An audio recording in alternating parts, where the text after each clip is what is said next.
முக்கிய செய்திகள். எவ்வளவு பேர் வாக்களித்தனர் என்ற விவரத்தை வெளியிட மறுப்பு. மோசடி நடக்க வாய்ப்புள்ளதாக உச்சநீதிமன்றத்தில் தேர்தல் ஆணையம் பதில் மனு. மக்களவைத் தேர்தலில் 6ஆம் கட்ட பிரச்சாரம் இன்று ஓய்கிறது. நிதானத்தை கடைபிடிக்க பாஜக, காங்கிரசுக்கு தேர்தல் ஆணையம் நோட்டீஸ். சாதாரண மனிதன் அல்ல, கடவுள் சக்தி கொடுத்தார் என்ற மோடிக்கு பதிலடி. படையல் இட்டால் நாட்டுக்கு நல்லது நடக்கும் என மம்தா கிண்டல். தொடர் மழை காரணமாக ஆறுகளில் வெள்ளப்பெருக்கு. நாளை வரை கனமழை நீடிக்கும் என வானிலை மையம் அறிவிப்பு.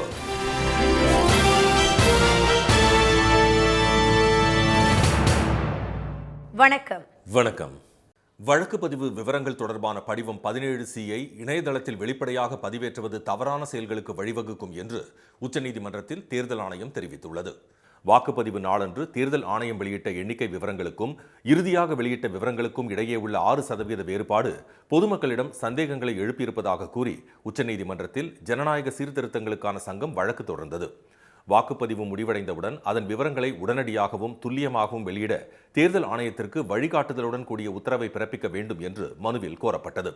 இந்த வழக்கு தலைமை நீதிபதி திரு சந்திரசூட் அமர்வில் விசாரணைக்கு வந்தபோது மனுதாரர் தரப்பு வழக்கறிஞர் திரு பிரசாந்த் பூஷன் தேர்தல் அதிகாரியிடம் இருந்து படிவம் 17C புள்ளி விவரங்களை பெற்று வெளியிடுவதுதான் தேர்தல் ஆணையத்தின் வேலை என்றும் அதனை ஆணையம் செய்யவில்லை என்றும் வாதிட்டார். அப்போது குறுக்கிட்ட தலைமை நீதிபதி ஒரே இரவில் விவரங்களை வாங்கி வெளியிடுவதில் தேர்தல் ஆணையத்திற்கு என்ன பிரச்சனை என்று கேள்வி எழுப்பினார். இதற்கு பதிலளித்த தேர்தல் ஆணைய வழக்கறிஞர் திரு மணிந்தர் சிங் சர்மா, தகவல்களை ஒழுங்கு செய்யும் செயலி தொடர்ந்து விவரங்களை புதுப்பித்துக் கொண்டே இருப்பதால் முரண்பாடு ஏற்பட்டுள்ளது என்றும் அது சரி செய்யப்படும் என்றும் கூறினார். அப்போது இது தொடர்பாக ஒரு வாரத்தில் பதிலளிக்க உத்தரவிட்டு விசாரணை ஒத்திவைக்கப்பட்டது. இந்த வழக்கு நாளை மீண்டும் விசாரணைக்கு வரவுள்ள நிலையில் படிவம் 17C இணையதளத்தில் பதிவேற்றுவது தவறான செயல்களுக்கு வழிவகுக்கும் என்று உச்சநீதிமன்றத்தில் தேர்தல் ஆணையம் தெரிவித்துள்ளது. அசல் படிவம் ஸ்ட்ராங் ரூமில் மட்டுமே உள்ளது என்றும் வாக்குச்சாவடி முகவர்கள் கையெழுத்திட்டால் மட்டுமே நகல் கிடைக்கும் என்றும் ஆணையம் கூறியுள்ளது. இதனை இணையதளத்தில் பகிரங்கமாக வெளியிடுவது டேட்டா படங்களை மார்பிங் செய்து மாற்றுவதற்கான வாய்ப்பை அதிகரிக்கும் என்றும் இதன் மூலம் வாக்கு எண்ணிக்கை முடிவுகள் உட்பட ஒட்டுமொத்த தேர்தல் நடைமுறை மீதும் அவநம்பிக்கை உருவாகலாம் என்றும் ஆணையம் அச்சம் தெரிவித்துள்ளது. மக்களவை தேர்தலில் 6ஆம் கட்ட பிரச்சாரம் இன்று ஓயும் நிலையில் நிதானத்தை கடைபிடிக்குமாறு பாஜக மற்றும் காங்கிரசுக்கு தேர்தல் ஆணையம் நோட்டீஸ் அனுப்பியுள்ளது. 7 கட்டங்களாக நடைபெறும் மக்களவை தேர்தலின் 6ஆம் கட்ட வாக்குப்பதிவு உத்தரப்பிரதேசம், ஹரியானா, ஒடிசா உள்ளிட்ட 7 மாநிலங்கள் மற்றும் ஜம்மு காஷ்மீர் யூனியன் பிரதேசத்தை சேர்ந்த 58 தொகுதிகளில் நாளை மறுநாள் நடைபெற உள்ளது. அன்றைய தினம் ஒடிசாவின் 43 சட்டப்பேரவை தொகுதிகளிலும் வாக்குப்பதிவு நடக்கிறது. 6ஆம் கட்ட தேர்தலில் 889 வேட்பாளர்கள் களம் காண்கின்றனர். மொத்தமுள்ள 543 தொகுதிகளில் இதுவரை 428 தொகுதிகளில் வாக்குப்பதிவு முடிந்துள்ளது. 6ஆம் கட்ட தேர்தல் நடைபெறும் 58 தொகுதிகளில் இன்று மாலையுடன் பிரச்சாரம் ஓய்கிறது. இந்நிலையில் ஹரியானா மாநிலம் பஞ்ச்குலாவில் இந்தியா கூட்டணி வேட்பாளர்களுக்கு ஆதரவு திரட்டிய காங்கிரஸ் MP திரு ராகுல் காந்தி திரு மோடியின் ஆட்சியில் பட்டியல் இனத்தவர்கள் புறக்கணிக்கப்படுவதாக சாடினார். காங்கிரஸ் ஆட்சியில் இந்த நிலை மாறும் என்று அவர் உறுதியளித்தார். இதனிடையே பிரச்சாரத்தின் போது நிதானத்தை கடைபிடிக்குமாறு பாஜக தலைவர் திரு நட்டாவுக்கும் காங்கிரஸ் தலைவர் திரு மல்லிகார்ஜுன கார்கேவுக்கும் தேர்தல் ஆணையம் நோட்டீஸ் அனுப்பியுள்ளது. அதில் இரு கட்சிகளும் நட்சத்திர பேச்சாளர்கள் தேர்தல் நடத்தை விதிகளை கடைபிடிப்பதை உறுதி செய்வதுடன் மதம் மற்றும் வகுப்புவாத ரீதியில் பிரச்சாரம் செய்வதை தவிர்க்க வேண்டும் என்றும் அறிவுறுத்தப்பட்டுள்ளது. பாஜகவுக்கு அனுப்பியுள்ள நோட்டீஸில் சமூகத்தில் பிளவை ஏற்படுத்தக்கூடிய வகையிலான பிரச்சாரங்களை நிறுத்த வேண்டும் என்று ஆணையம் கூறியுள்ளது. காங்கிரசுக்கு அனுப்பியுள்ள நோட்டீஸில் இந்திய அரசியலமைப்பு சட்டம் அழிக்கப்படலாம் என்பது போன்ற தவறான கருத்துக்களை பிரச்சாரத்தில் சொல்லக்கூடாது என்றும் அக்னி வீரர் திட்டம் குறித்து பேசும்போது நாட்டின் பாதுகாப்பு படைகளை அரசியலாக்க கூடாது என்றும் கூறப்பட்டுள்ளது. இரு கட்சிகளும் பரஸ்பரம் குற்றச்சாட்டுகள் தெரிவிப்பதை ஏற்றுக்கொள்ள முடியாது என்று கூறியுள்ள தேர்தல் ஆணையம், தேர்தல் நேரத்தில் அதிகாரத்தில் இருக்கும் கட்சி கூடுதல் பொறுப்புடன் நடந்து கொள்ள வேண்டும் என்றும் எதிர்க்கட்சிகளும் வரம்பற்ற வகையில் நடந்து கொள்ளக்கூடாது என்றும் அறிவுறுத்தியுள்ளது. நீதித்துறை பெரும் அழுத்தத்தில் இருப்பதாக டெல்லி முதலமைச்சர் திரு அரவிந்த் கெஜ்ரிவால் தெரிவித்துள்ளார். PTI செய்தி நிறுவனத்திற்கு பேட்டியளித்துள்ள அவர், முன் எப்போதும் இல்லாத அளவு அழுத்தத்தின் கீழ் நீதித்துறை செயல்படுவது நாட்டு மக்களுக்கு நன்றாக தெரியும் என்று கூறினார். ஜூன் 4ஆம் தேதிக்கு பிறகு இந்தியா கூட்டணி ஆட்சிக்கு வரும்போது நீதித்துறை விடுவிக்கப்படும் என்று திரு கெஜ்ரிவால் தெரிவித்தார். தம் மீதான வழக்குகள் அனைத்தும் போலியானவை என்ற அவர், இந்தியா கூட்டணி ஆட்சிக்கு வந்த மறுநாளே வழக்குகளில் இருந்து விடுவிக்கப்படுவேன் என்றும் கூறினார். நாடாளுமன்ற உறுப்பினர் சுவாதி மாலிவால் வழக்கில் நேர்மையான விசாரணை நடைபெற வேண்டும் என விரும்புவதாக தெரிவித்த திரு கெஜ்ரிவால், இந்த வழக்கில் உள்ள 2 கோணங்களிலும் போலீசார் விசாரணை நடத்தி உண்மையை வெளிக்கொண்டு வர வேண்டும் என்றார். பிரதமர் திரு மோடியை கடவுளாக்கி கோயிலில் வைத்து பூஜித்து படையலிட்டால் நாட்டுக்கு நல்லது நடக்கும் என்று மேற்கு வங்க முதலமைச்சர் செல்வி மம்தா பானர்ஜி கேலியாக பேசியுள்ளார். ஒடிசாவில் திரு மோடி பிரச்சாரம் செய்தபோது பூரி தொகுதி பாஜக வேட்பாளர் திரு சம்பித் பத்ரா அந்த நகரில் கோயில் கொண்டுள்ள ஜெகநாதரே திரு மோடியின் பக்தர் என்று கூறினார். இந்நிலையில் திரு மோடி அளித்த பேட்டி ஒன்றில் தாம் சாதாரண மனிதனல்ல என்றும் பூமிக்கு தம்மை பரமாத்மா அனுப்பி வைத்ததாகவும் கூறினார். கடவுள் தமக்கு பெரும் ஆற்றலை கொடுத்திருப்பதாகவும் அவர் தெரிவித்தார். இந்நிலையில் தேர்தல் பிரச்சார கூட்டத்தில் பேசிய செல்வி மம்தா பானர்ஜி திரு மோடிக்கு கோயில் கட்டி படையலிட்டுத்தான் ஆக வேண்டும் என்று கேலியாக கூறினார். জগন্নাথ নাকি ওনার ভক্ত, আমরা বলছি হ্যাঁ, এতই বড় ভক্ত, এতই বড় ভগবানের উপর ভগবান যদি হয় তা ভগবানের জন্য একটা মন্দির তৈরি করে দিচ্ছি, ভগবান ওখানে গিয়ে থাকুন, ফুল দেব, চন্দন দেব, তুলসী দেব, পরিষ্কার করে দেব, বাতাসা দেব, কদম্ব দেব, ঢোকলা দেব, খিচুড়ি দেব, মাংস দেব, সব কিছু দেব। এইবার যদি মোদি যেতে তাহলে কিন্তু দেশ আর থাকবে না, এটা মাথায় রাখবেন ভালো করে, সংবিধান আর থাকবে না। கடவுளே திரு மோடியின் பக்தர் என்று பேசியதற்கு கண்டனங்கள் எழுந்ததை அடுத்து குழறி பேசிவிட்டதாக கூறி திரு சம்பித் பத்ரா மன்னிப்பு கோரியிருந்தார். அவ்வாறு பேசியதற்கு தண்டனையாக அவர் மேற்கொண்டுள்ள 3 நாள் உபவாசம் இன்று முடிவடைகிறது. தமிழகத்தின் மேற்கு தொடர்ச்சி மலைப்பகுதிகளில் பெய்து வரும் கனமழையால் ஆறுகளில் வெள்ளப்பெருக்கு ஏற்பட்டுள்ளது. பெரியகுளம் அருகே சோத்துப்பாறை அணை மற்றும் கல்லாறு கும்பக்கரை ஆறுகளில் இருந்து வரும் மொத்த நீரும் வராக நதியில் பாய்வதால் கரையோர மக்களுக்கு வெள்ள அபாய எச்சரிக்கை நீடிக்கிறது. பெரியகுளத்தில் மழை வெளுத்து வாங்கிய நிலையில் வெள்ளக்கவி மலைப்பகுதியில் கல்லாற்றில் ஏற்பட்ட வெள்ளப்பெருக்கில் சிக்கிய 4 பேரை தீயணைப்புத் துறையினர் 2 மணி நேர போராட்டத்திற்கு பிறகு மீட்டனர்.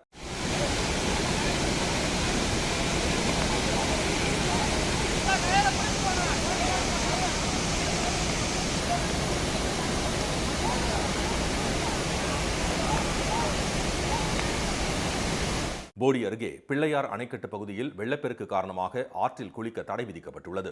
குற்றாலம், திருப்பரப்பு அருவிகளிலும் குளிக்க தடை நீடிக்கிறது. விழுப்புரத்தில் நேற்று 17 சென்டிமீட்டர் மழை கொட்டிய நிலையில் புதிய பேருந்து நிலையத்தில் தண்ணீர் தேங்கியதால் பயணிகள் அவதிக்குள்ளாகினர்.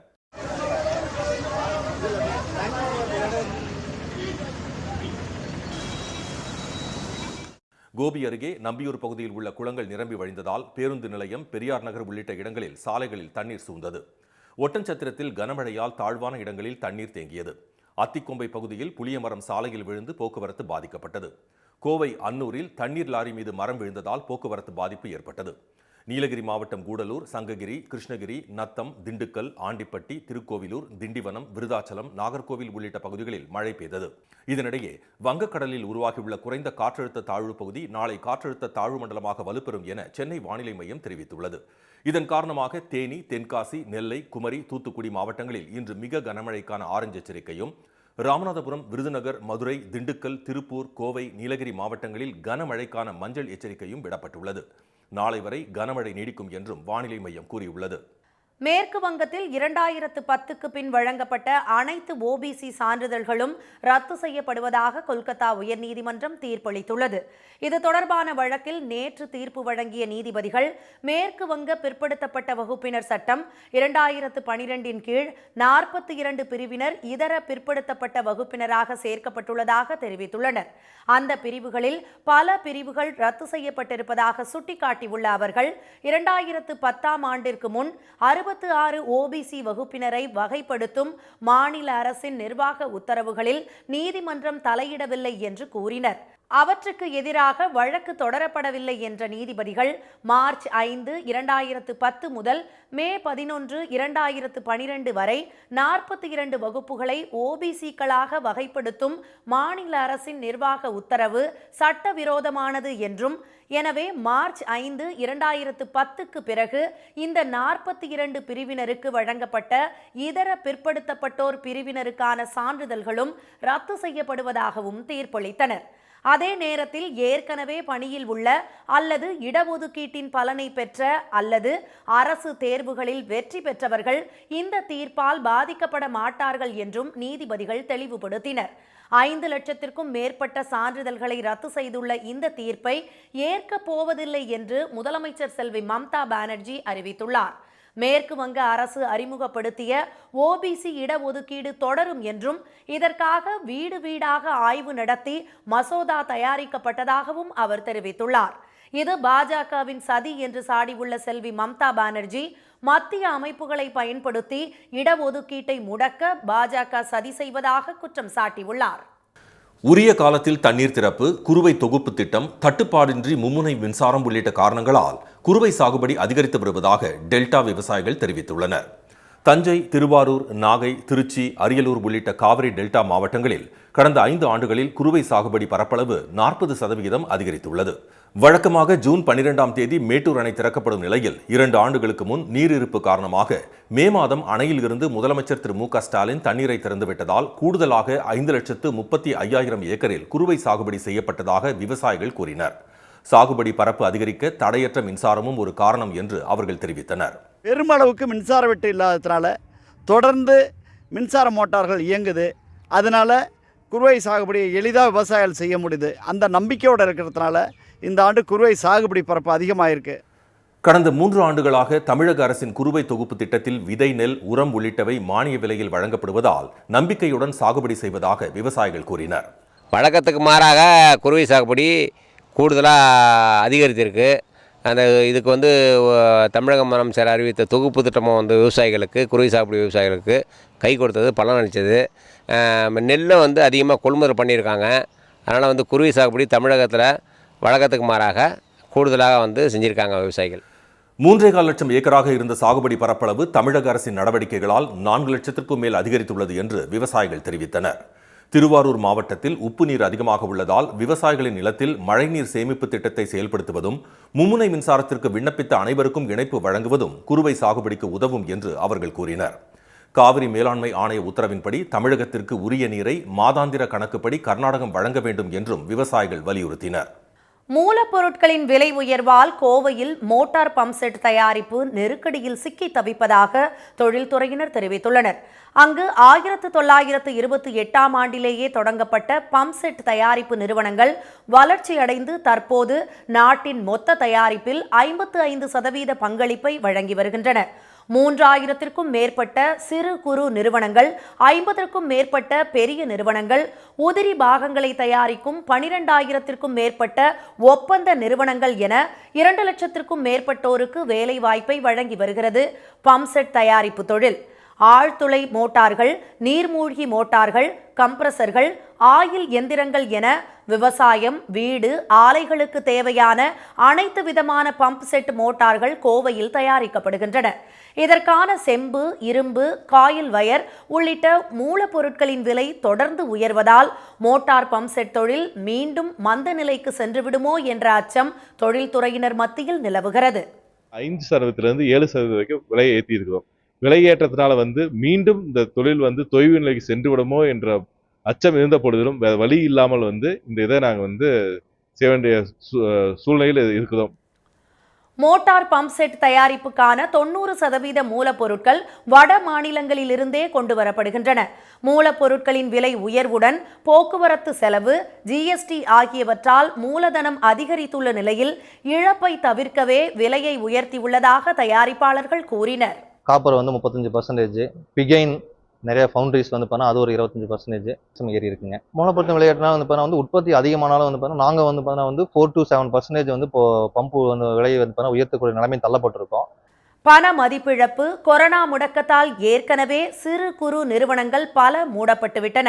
தினமும் 25 கோடி ரூபாய்க்கு வர்த்தகம் நடந்த நிலை தற்போது 5 கோடி ரூபாயாக வீழ்ச்சியடைந்துள்ளதாக கூறும் பம்ப் செட் தயாரிப்பாளர்கள் மூலப்பொருட்கள் விலை உயர்வை கட்டுப்படுத்தி சிறு குறு தொழில் நிறுவனங்களை மத்திய, மாநில அரசுகள் ஊக்கப்படுத்த வேண்டும் என கோரிக்கை விடுத்துள்ளனர். வாக்குப்பதிவு விவரங்கள் தொடர்பான 17C படிவத்தை இணையதளத்தில் வெளியிட்டால் தவறான செயல்களுக்கு வழிவகுக்கும் என்று உச்சநீதிமன்றத்தில் தேர்தல் ஆணையம் தெரிவித்துள்ளது. மக்களவைத் தேர்தலில் 6ஆம் கட்ட பிரச்சாரம் இன்று ஓயும் நிலையில் நிதானத்தை கடைபிடிக்குமாறு பாஜக மற்றும் காங்கிரசுக்கு தேர்தல் ஆணையம் நோட்டீஸ் அனுப்பியுள்ளது. பிரதமர் மோடியை கடவுளாக்கி பூஜித்து படையலிட்டால் நாட்டுக்கு நல்லது நடக்கும் என்று மேற்கு வங்க முதலமைச்சர் மம்தா பானர்ஜி கேலி பேசியுள்ளார். இத்துடன் இந்த செய்திகள் நிறைவடைந்தன. மீண்டும் சன் டிவியில் செய்திகள் மாலை 6 மணிக்கு. செய்திகளை உடனுக்குடன் தெரிந்து கொள்ள சன் நியூஸ் தொலைக்காட்சியை பாருங்கள். வணக்கம். உடனுக்குடன் செய்திகளை தெரிந்து கொள்ள சன் நியூஸ் பெல் ஐகானை கிளிக் பண்ணுங்க.